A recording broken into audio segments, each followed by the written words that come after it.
but I'm joined with my first guest, Shane, out of Nashville, Tennessee. He's with me right now. What's going on, man? How's it going? Thanks for Good. having me. Good, man. I appreciate having you on, and thank you for taking the time. I appreciate it.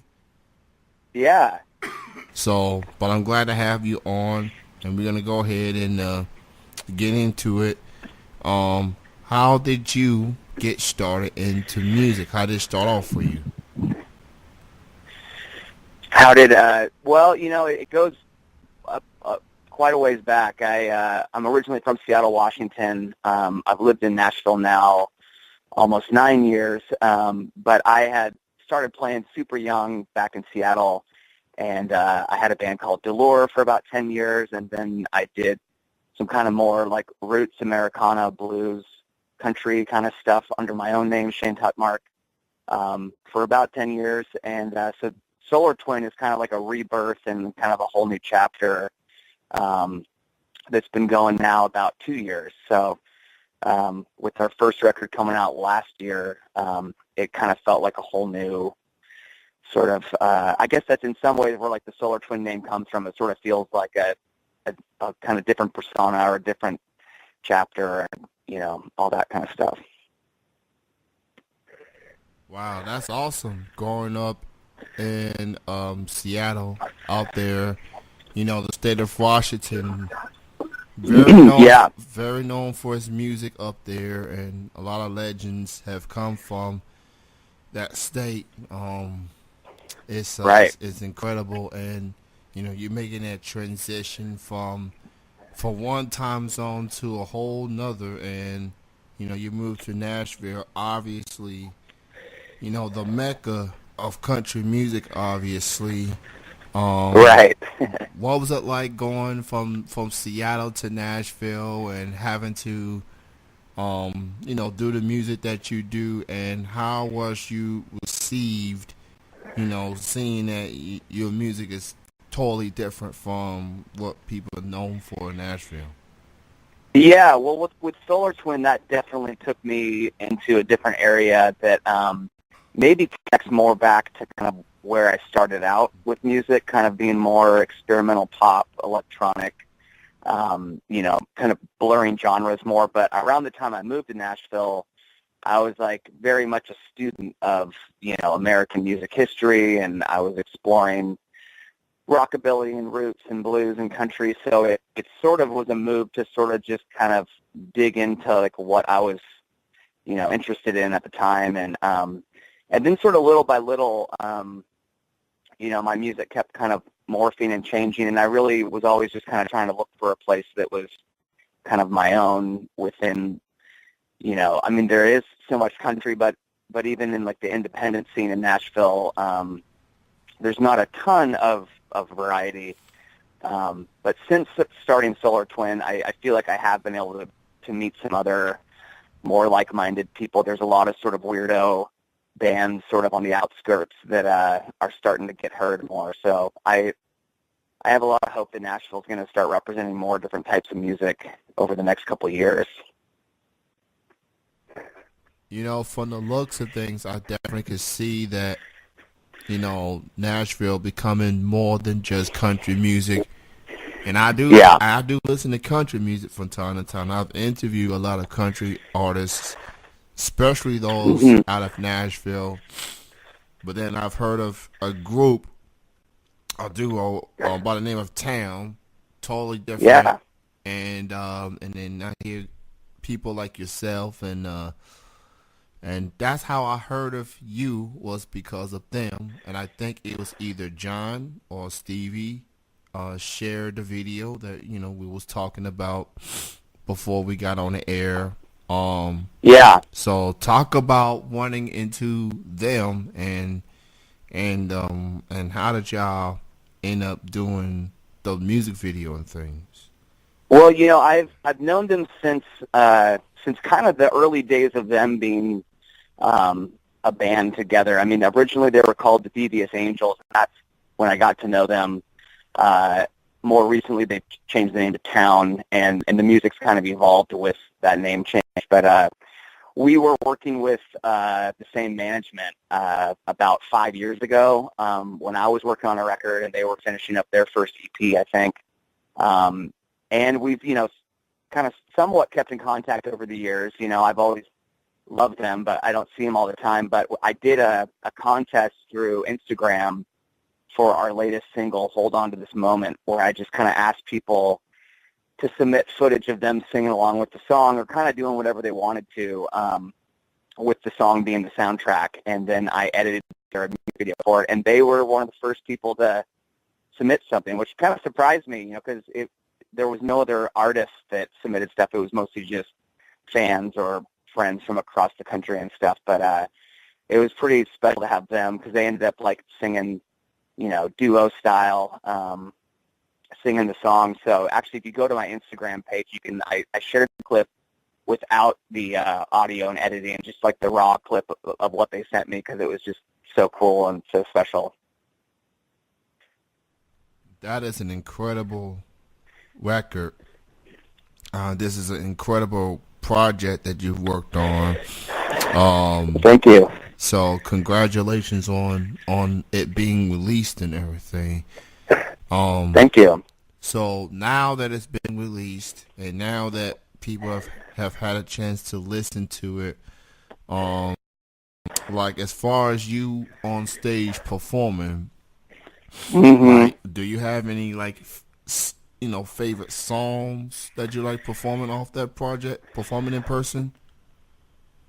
Yeah, one thing that definitely happens no matter what the scenario is, because, with the live thing, I've done all sorts of different configurations, from a 6-piece band to me solo with backing tracks to just me and a drummer with tracks, and different stuff. But, one thing that always happens is, the songs that rock a little bit harder, and there's just that live energy that, gets added to the mix that I really love. And, a song like Black Sky Revisited, which is maybe one of the more rockin' ones on the Pink Noise album, that one really comes alive even more so. I mean, it almost comes across like a Led Zeppelin song or something live. And so, it's always just kind of fun to sort of see where you can kind of push or pull things a little differently. But being that I'm mostly using tracks to augment whatever the live lineup is, it all stays within, the basic framework. But I have a show coming up on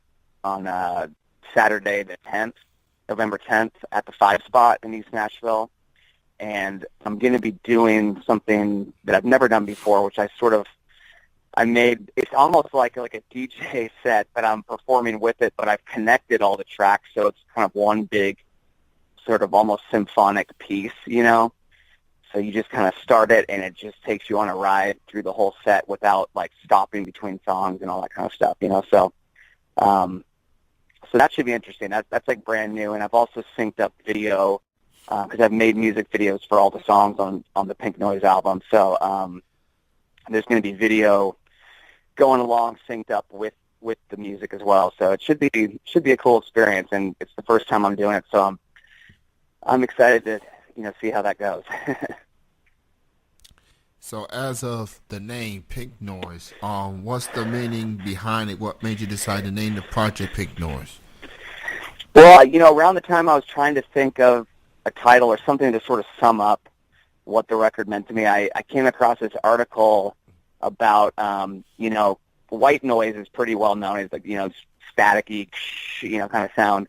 But there's all sorts of different spectrums of noise, and there's a type of noise called pink noise that apparently people use for meditation or helping them sleep, or it even apparently helps you process your memories better. There's all sorts of weird health benefits to just sort of listening to pink noise, and I just kind of like the sort of male and female, pink being sort of female and noise being sort of male, and that sort of dichotomy. I just liked the way the words looked and everything, and I had an instrumental that's on the record, and so I named the instrumental Pink Noise. But the funny thing is I hadn't really experimented with listening to Pink Noise and seeing if that helped with sleeping stuff until about 6 months after putting out the record. I was on tour playing drums with this band. I sometimes I play with other bands, different instruments and stuff. And both the guys I was on tour with were really loud snoring. They would snore really loud. So I was like, hey, maybe I should just listen to some Pink Noise. And I found like a 10-hour loop on YouTube of just Pink Noise, and it helped. So it works. But that's kind of where the name came from originally. But, a lot of times choosing titles, you just sort of like the way the words look or the way they roll off your tongue or sort of the way they make you feel, even beyond just like what their literal meaning is, Absolutely. So Pink Noise, available digital music platforms. Go check it out. Go give it a listen. Support this incredible. Yeah, you can get it on vinyl too. Wow, you taking old school. Got it on vinyl too. Yeah, I noticed. Yeah, it's a pink and black splatter vinyl, so it's a pretty cool looking record. But man, that's what's up. Yeah. I know some local. I know some local artists that were trying to put their music on vinyl. In case if people are still into it. Like I remember growing up, and my dad was in his office. He still got tons of vinyl. He got James Brown, Meat Loaf, oh yeah, Elton John. Yep. That was the music I listened to growing up. It wasn't no hip hop or anything like that. I eventually listened to it as I got older and got a little bit aware and stuff. But the vinyl, that was like a music treasure right there. So that's pretty cool that artists still kind of put their music out vinylized. That's pretty cool. Well, yeah, there's this local label in Nashville called SML-XL, like small, medium, large XL, basically. And they did the vinyl pressing and everything like that, so you can get it through smlxl.com through their website, or you can order it through our Bandcamp page. But yeah, it's super cool. Like I always loved growing up listening to vinyl too, and just holding the record jacket in your hand while you're listening and scouring the liner notes, and get you deeper into it than just picking random songs off Spotify to listen to, or just kind of. With this record, I felt like it was one that I wanted people to be able to, put on their headphones, close their eyes, turn out the lights, just like let it play, start to finish, and so I'm glad people can have the vinyl experience if they want to with it. So before I let you go, why don't you go ahead and promote your social media links as far as how people can get in touch with you there, and where can people hear your music? Yeah, I would think probably the most active I'm on is Instagram, and our account is just Instagram.com/solar.twin. So there's a period in between solar and twin. And then on Facebook, it's Solar Twin Music, and on Twitter, it's also Solar Twin Music. And you can also get our stuff on Bandcamp. So, you just search Solar Twin or on iTunes, Amazon, Spotify. So, we have a show coming up Saturday, November 10th at 5 Spot, and then we have one the first week of December. I'm forgetting the date right now, at the Cobra in East Nashville. And then I'm going home for the holidays to Seattle and playing out there and around the Northwest. So, the 5 Spot's the one if you got some Nashville listeners that want to check it out. Well, Shane, it was great chatting with you. Great chatting with you, Kenny. Thank you so much for being on. Definitely enjoyed the music. Pink Noise, available right now. Go get it digitally and physically, and for the old school people, for the vinyl folks. Go check that out, and continue success. Enjoy the rest of your weekend. Enjoy the rest of your year. Thanks for your time. All right. Thank you, Kenny. Take care. All right. Bye-bye. Bye. That was Shane joining me on the show. Pink Noise, out right now. Go get it. Go support it. And Vaughn is coming up next, 8:30 p.m. And then I got the homie Pronoun at 8:45.